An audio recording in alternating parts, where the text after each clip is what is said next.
Assalamualaikum, di sini saya akan kasih tahu informasi kesehatan reproduksi dan di sini temanya itu tentang infertilitas.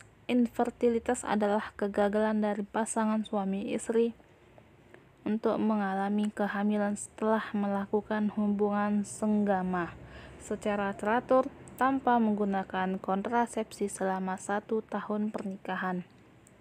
Berdasarkan studi epidemiologi, kurang lebih dari 10% dari pasangan suami istri gagal memperoleh keturunan dalam kurang 1 tahun usia pernikahan mereka. Nah, sekitar 50% dari pasangan tersebut akan berhasil memperoleh keturunan setelah 2 tahun menikah. Pada kondisi yang normal, kemungkinan seorang wanita dengan siklus haid normal setiap bulan untuk menjadi hamil adalah sekitar 30%. Dan ketika kehamilan telah terjadi, hanya 50 sampai 60% saja yang akan berhasil mencapai usia kehamilan lebih dari 20 minggu. Nah, proses reproduksi memerlukan suatu proses interaksi yang seimbang antara pasangan suami dan istri. Sampai saat ini diketahui bahwa penyebab infertilitas adalah multifaktorial, baik faktor istri maupun faktor suami masing-masing menyumbangkan 40% dari penyebab infertilitas. Sedangkan sisanya sebesar 20% disebabkan oleh hal-hal yang masih belum diketahui secara pasti. Proses reproduksi manusia dipengaruhi seperti ovulasi, yaitu lepasnya oosit dari folikel di ovarium, dan produksi sperma yang adekuat dan transport normal sel gamet di dalam saluran tuba Fallopi, dan transfer embrio di dalam saluran tuba menuju tempat implantasi di rongga uterus. Nah, terutama terkait dengan wanita, terdapat beberapa faktor yang mempengaruhi terjadi infertilitas pada wanita. Faktornya itu seperti faktor usia. Nah, ketika seorang wanita semakin berumur, maka semakin kecil pula kemungkinan wanita tersebut untuk hamil. Karena kejadian infertilitas dibandingkan lurus dengan pertambahan usia wanita yang sudah berumur akan memiliki kualitas oosit yang tidak baik, akibatnya adanya kelainan kromosom pada oosit tersebut. Nah, di samping itu, wanita yang sudah berumur juga cenderung memiliki gangguan fungsi kesehatan sehingga menurunkan pula fungsi kesuburan. Kejadian abortus juga meningkatkan ketika kehamilan terjadi pada usia berumur. Wanita dengan rentang usia 19 sampai 26 tahun memiliki kemungkinan hamil 2 kali lebih besar daripada wanita yang rentan usianya 35 sampai 39 tahun. Nah, usia 19 sampai 34 tahun kesuburannya itu 90%.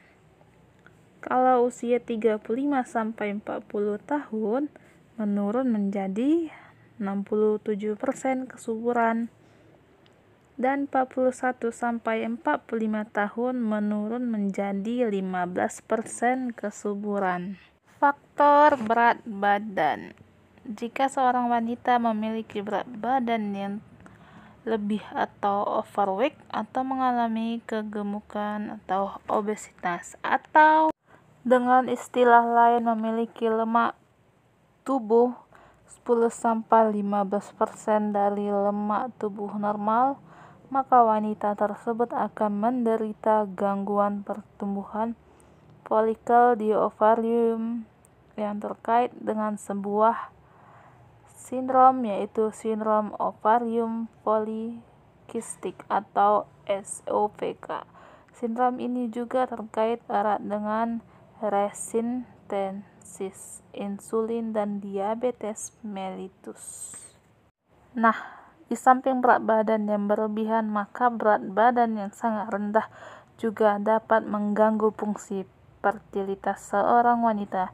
Zat gizi yang cukup seperti karbohidrat, lemak, dan protein sangat diperlukan untuk pembentukan hormon reproduksi, sehingga pada wanita kurus akibat asupan gizi yang sangat kurang hingga pada wanita kurus akan mengalami defisiensi hormon reproduksi yang berakibat terhadap peningkatan kejadian infertilitas pada wanita tersebut. Wanita-wanita yang sering mengalami masalah dengan asupan gizi tersebut seringkali berkaitan dengan anoreksia nervosa atau bulimia, vegetarian yang fanatik, dan pelari maraton dan penari profesional. Nah, gaya hidup.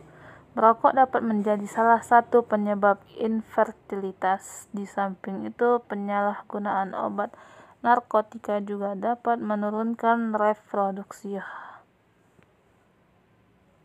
atau hormon reproduksi. Nah, alkohol telah pula terbukti menjadi penyebab kegagalan proses implantasi. Faktor lingkungan. Nah, beberapa zat polutan seperti phthalate atau dioksin saat ini dicurigai memiliki kaitan yang erat dengan tinggi kejadian infertilitas akibat endometriosis, terutama bagi wanita yang tinggal di daerah perkotaan. Depresi juga menjadikan infertilitas. Sudah banyak penelitian yang melaporkan bahwa kejadian stres psikis sangat terjadi erat dengan peningkatan reproduksi kortikotropin relaxin hormon atau CRH dari hipotalamus yang dapat memberikan pengaruh buruk terhadap reproduksi hormon reproduksi.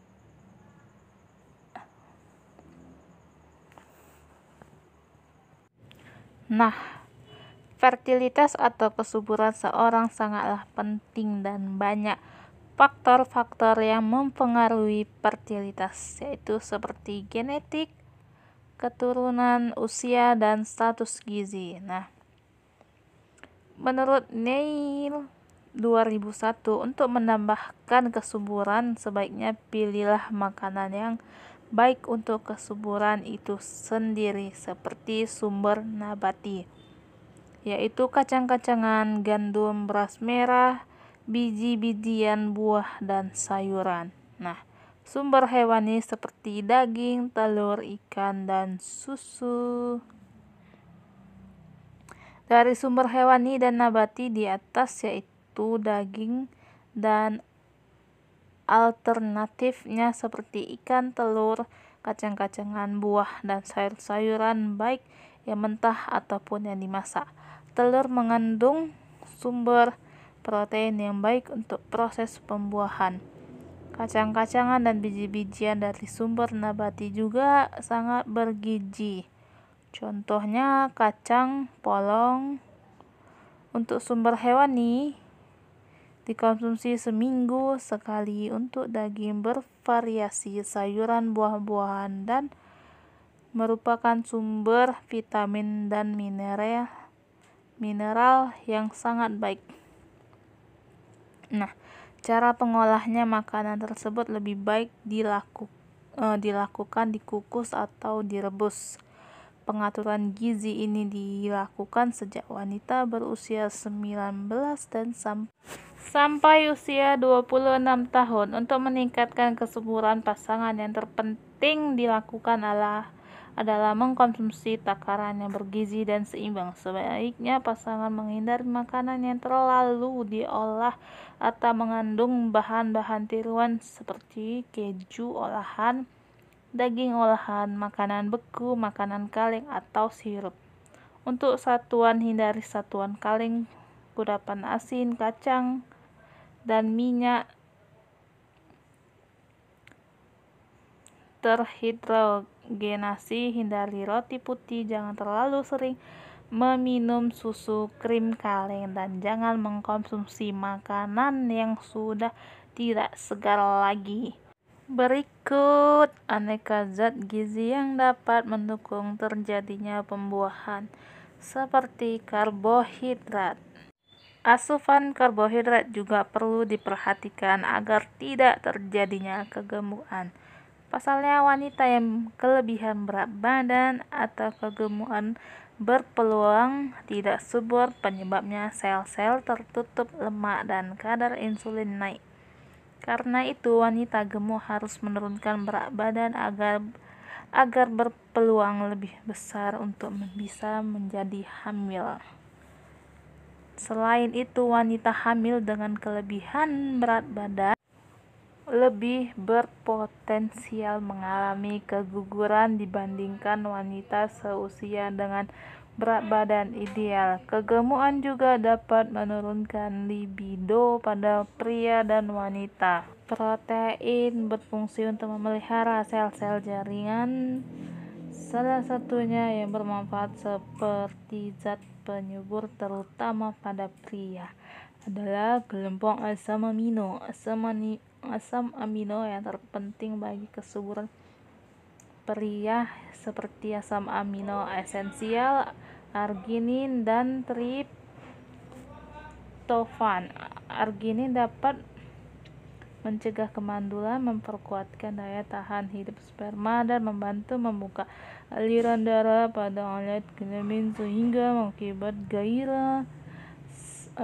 Asam amino itu terdapat seperti kuning telur, susu, daging merah, ikan, tiram, kerang-kerangan, belut, kacang kedelai, tahu, dan tempe. Arginin terdapat pada coklat, havermut, gandum, kacang-kacangan, biji-bijian, daun kemangi, dan seafood. Sedangkan triptofan yang dapat memacu produksi serotonin dan bersifat menenangkan saraf sehingga dapat memacu gairah seksual terhadap pada coklat, kalkun, dan susu. Baiklah, terima kasih. Infonya akan saya lanjutkan di part 2 di lain kali. Baik, terima kasih telah menonton. Jangan lupa di like, subscribe, and comment, and follow Ira_Nasution 28. Assalamualaikum.